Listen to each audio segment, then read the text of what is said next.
until the broader Australian community really understands the complexity, the knowledge within First Nations cultures, we really will have a barrier towards true reconciliation. The First Inventors is a 4-part series, documentary series, that's looking at the innovations and the science within First Nations cultures. It really starts to answer the question of why are First Nations cultures in Australia the world's longest surviving continuous culture, and looks at the innovations, the way First Nations people have worked with country, the wisdom, the kinship systems, pretty much everything within society that allowed these cultures to thrive and survive. There are no less than 22 First Nations groups which can recall a time when oceans were lower and their ancestors lived in places now submerged. If they really are accounts of sea level rise, it makes them a form of recorded history which predates writing by thousands of years.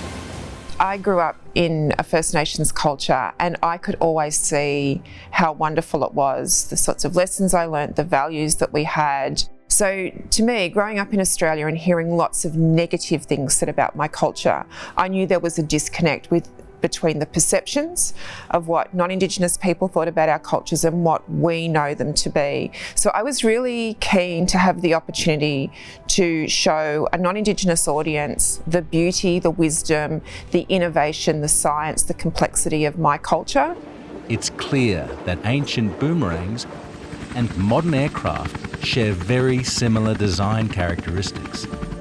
I think it's a bit of a hallmark of my own filmmaking style that I do like really eclectic visual motifs through the films that I do. You can look at something like Maralinga Jarrattja. It's got artwork that is animated without narration to progress points in between the obdoc and the archive.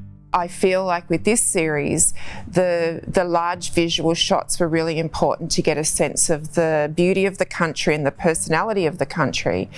But I was also not wanting to just rely on that as a visual form, which, you know, I know we often do because it's so cinematic. But for me to really get the personality of the country that you're on, you also need to get down to the real microscopic part of it as well. So for me, you need to look at all of those different angles to really understand the country that you're on.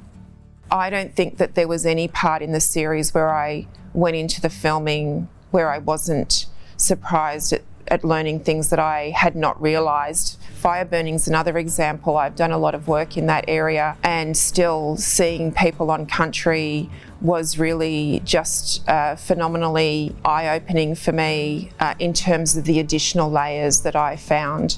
So for me, it was also a humbling journey, really, to realise that even as a professor, you can actually still be very much in your infancy of understanding the complexities of these cultures. So I found it humbling, but quite inspiring as well. The innovative technique uses low heat through a special mosaic pattern. Trees are left untouched. I find it amazing when you do the coal burn. Yeah. How come it doesn't climb up that tree? Well, depends when what you do it, like what year that you need to burn and what month, like. Yeah.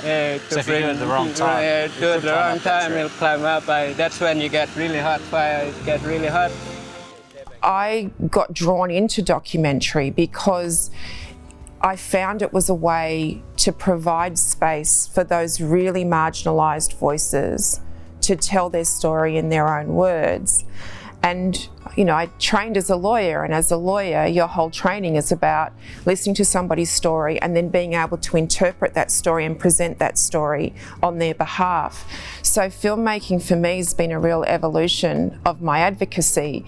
It's meant I've moved from being the person speaking into the position of the person providing the space and listening. And that process of being able to empower a marginalised voice who has suffered a great injustice, or a marginalised voice that has very deep wisdom to tell their story in their own words, is something that I have found to be an amazing privilege. So I continue to just love it as a medium. not just in terms of the social justice work that I've done using documentary, but also on the flip side of that is a celebration of First Nations resilience, First Nations self-determination, First Nations strength and longevity. I hope for First Nations audiences that they see this series as celebratory, that like me, when they look at those stories and listen to those stories, they're reminded of how unique and special our cultures were. And for a non-Indigenous audience, I hope it really shifts their perceptions of First Nations cultures.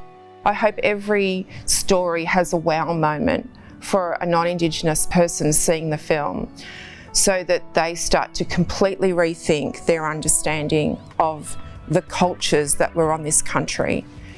And, you know, I hope that there's also, for both audiences, a way that reflecting on that wisdom about how we're connected to each other and how we're connected to our environment can help us rethink some of the biggest challenges we have facing us around climate change and the fragility of democratic societies.